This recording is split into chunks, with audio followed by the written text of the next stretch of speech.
So listen. So there will be a problem of 10 marks which you have to draw either isometric view or isometric projection. ഇവിടെ hexagonal prism ആയിരുന്നു. ആ പ്രോബ്ലത്തിൽ simple ക്വസ്റ്റ്യനെ പറ്റി പറഞ്ഞിട്ടില്ലെങ്കിൽ you draw like this. Otherwise they will tell one next parallel to B. അപ്പോൾ നമ്മൾ ഇതേപോലെ വരയ്ക്കുക. You got the top view, you got the front view. Our importance is only on the top view.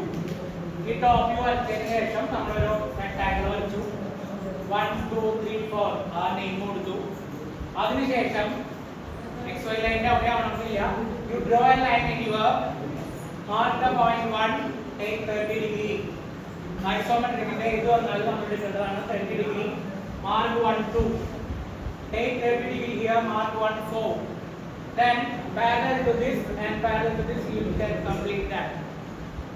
അതിനുശേഷം ഈ ഹെക്സഗണിലെ 1b mark ചെയ്തു 2c mark ചെയ്തു. Like that you will get the hexagon here.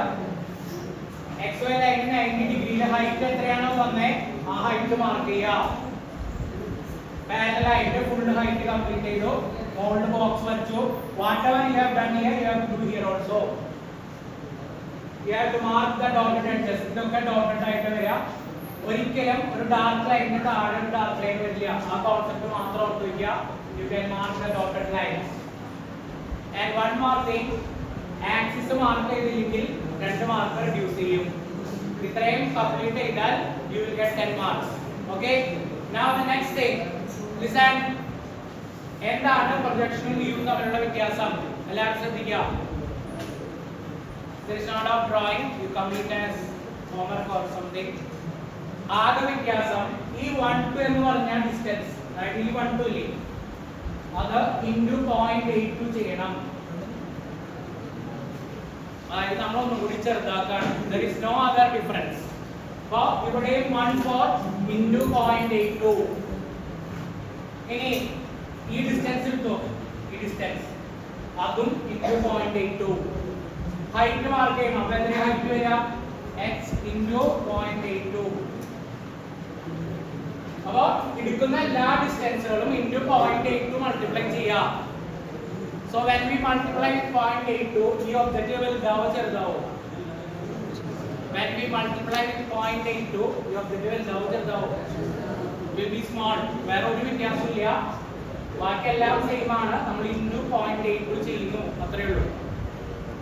now actually ഈ 0.82 ന് പകരം നമ്മൾ എടുക്കേണ്ടത് ഇങ്ങനെയാണ്. അതായത് ഒരു പ്രൊജക്ഷൻ എവിടെ ചോദിച്ചാലും ഈ ട്രയാങ്കിൾ വരയ്ക്കണം. ഫോർ എക്സാമ്പിൾ ഇതിൽ മാക്സിമം വരുന്ന ഡിസ്റ്റൻസ് 60 ആണ്. 60 ഒരു ലൈൻ വരയ്ക്കുക. 15 ഡിഗ്രി ഒരു ലൈൻ, 45 ഡിഗ്രി ഒരു ലൈൻ. ഇതൊരു സിമ്പിൾ ആയിട്ട് വരച്ചിട്ടാൽ മതി. ഇതിന്റെ ഉദ്ദേശം എന്താ വെച്ചാൽ നിങ്ങൾക്ക് 30യുടെ പ്രൊജക്ഷൻ ഇത് കിട്ടണമെങ്കിൽ 30 മാർക്ക് ചെയ്യാം. ഇങ്ങനെ വരയ്ക്കുക. So this distance will be 30 into 0.82. ഈ ഡിസ്റ്റൻസ് എത്രയായിരിക്കും? 30 into 0.82. So നിങ്ങൾ ഇത് വരച്ചെടുക്കാനൊന്നും നിൽക്കണ്ട. You can multiply with 0.82 and get the answer. പക്ഷെ പ്രൊജക്ഷൻ ചോദിച്ചാൽ ഇത് വരയ്ക്കണം എന്നുള്ളത് നിർബന്ധമാണ്. Okay?